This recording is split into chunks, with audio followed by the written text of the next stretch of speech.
They're constantly monitored by facial recognition cameras that are able to instantly put a face to a name. Now, the Chinese are also ranked, given a mark out of a possible 950 points. A score in the 700s is considered good. Around the 500 mark is not. For now, the number is a sort of bank credit rating, keeping track of everyone's spending habits. I think being ranked is a good thing. A society has to have rules. It forces us to be well behaved. It may seem scary, but it's just like that here. We're used to it, and anyway, we don't have a choice. But in an effort to keep all of its subjects in line, Beijing is taking the system a step further in 2020.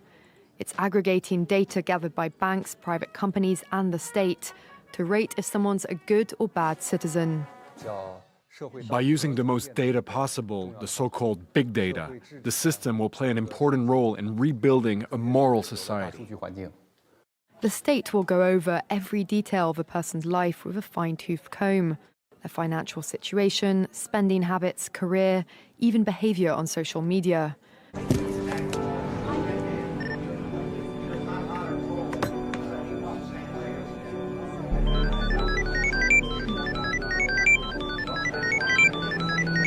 Criticizing the government online or displaying outward signs of wealth is a no-no.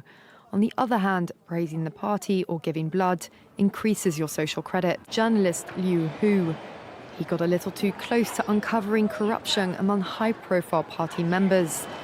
After being sued for defamation by the subject of a story he'd written, he was blacklisted. But he only realized when he tried to buy a train ticket and was told he was banned from traveling. That tells me I'm still on the blacklist. Punished because he's been branded untrustworthy by the state. Once you're blacklisted, you can no longer get a bank loan, start a business, buy an apartment, or even send your children to a private school. In theory, everything can be taken into account in the social score, even the most innocuous errands like supermarket shopping. When Xiaowen Wang makes an electronic payment, her purchases tell the state a lot about her. Buying cigarettes would count against her. On the other hand, nappies show she's an attentive mother. Beer could indicate alcoholism. She'd be better off buying water. In this pilot city of 8 million people, there are only 18,000 model citizens. For Xiaowen Wang, there are perks to be had, such as paying half price for the bus. I get discounts for all public services, even at museums. And the library is free for me, thanks to my score. A good score brings benefits, but people with low scores lose rights. The cinema names and shames people considered untrustworthy, plastering their details, even their addresses, across big screens. It's a hashtag game, you know, like Death 2, you insert the name of someone who's been an arsehole. And it looks like the first real use of the hashtag was last weekend. By who?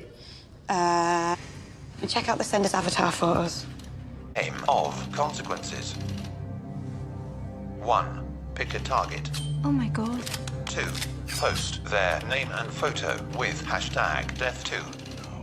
3. Most popular target will be eliminated after 5 p.m. each day. It's a matter of principle. Those people have to be condemned. Those people aren't honest, so they have to pay the price.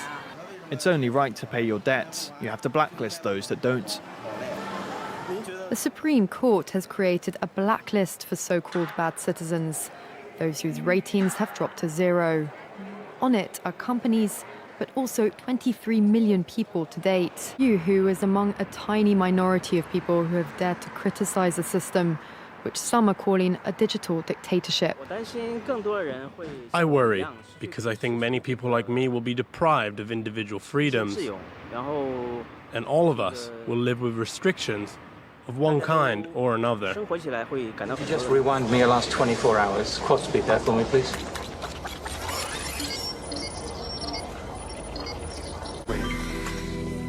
You want a cookie with that? If you want a vision of the future, look at China today. A system that is invasive, a system that eliminates freedom of thought.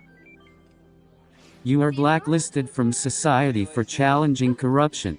This is what the new world order will look like. This will eventually be The new normal. Paul's invited so many, I don't want to call them big deals, but they're all like 4.7 or above.